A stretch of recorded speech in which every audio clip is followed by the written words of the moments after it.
Sama ini, qadarullah ditakdirkan oleh Allah Subhanahu wa taala lahir dalam keadaan cacat. Artinya apa? Cacat beliau itu beliau nggak punya leher. Artinya apa namanya? Kepala beliau dengan pundak itu menyatu. Jadi nggak punya leher. Kalau kita kan ada lehernya. Maka ibunya tatkala melahirkan anaknya ini, dia kasihan. Dia melihat anakku kok begini ya. Maksudnya dia kasihan sama anaknya. Akhirnya kalau anaknya tersebut main sama teman-temannya, dia selalu diejek. Ya, biasa anak kecil kan belum paham tentang itu tidak boleh bagaimana. Akhirnya dia selalu dipojokkan, diejek. Kalau zaman sekarang orang ini ya dibully lah seperti itu.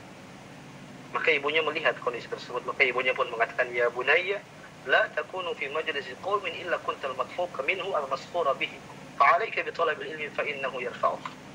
Wahai anakku Abdurrahman Al-Awqas rahimahullahu taala, Muhammad bin Abdurrahman Al-Awqas, saya lihat tidaklah tidaklah kau kumpul sama teman-temanmu, kau main sama teman-temanmu kecuali kau dihina, kau diejek.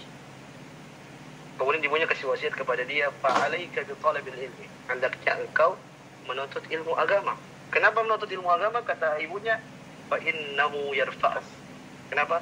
Karena ilmu nanti itu akan mengangkat derajat. Lihat, ibunya kasih wasiat, kau nuntut ilmu, nah kau ini kondisinya begini, maka jangan kau membuat dirimu lemah, akhirnya kau diejek sama teman-temanmu, tapi kau berusaha untuk nuntut ilmu. Kenapa? Karena ilmu nanti akan mengangkat derajatmu. Maka dikisahkan bahwasanya Muhammad bin Abdurrahman Al-Awqas rahimahullah taala, akhirnya beliau mengikuti saran ibunya tersebut. Akhirnya beliau pun belajar ilmu sampai akhirnya beliau pun menguasai ilmu agama, sehingga beliau pun diangkat sebagai seorang hakim di kota Makkah tatkala itu.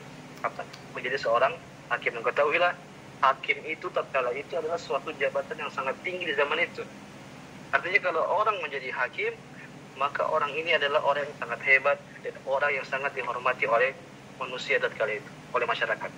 Maka disebutkan bahwa tidaklah satu orang yang dia disidang oleh Muhammad bin Abdurrahman Al-Awqas dalam suatu persidangan kecuali orang itu akan gemetar sampai nanti dia keluar. Ya, bayangkan. Tadinya orang ini dihina-hina sama teman-temannya, diejek-ejek, dibully. Gara-gara dia belajar ilmu, dia paham ilmu agama, dia diangkat akhirnya jadi hakim. Kemudian orang sangat takut sama dia. Kenapa? Dia kalau sudah sidang, dia akan detail. Dia akan audit sedalam-dalamnya sampai seadil-adilnya. Lihat, jadinya diejek, gara-gara ilmu, Allah angkat dia menjadi orang yang mulia. Makanya seorang penyair pernah mengatakan, fa inni ra'aitul jahla yuzri bi ahlihi wa dzul ilmi fil aqwami yarfa'uhul ilm.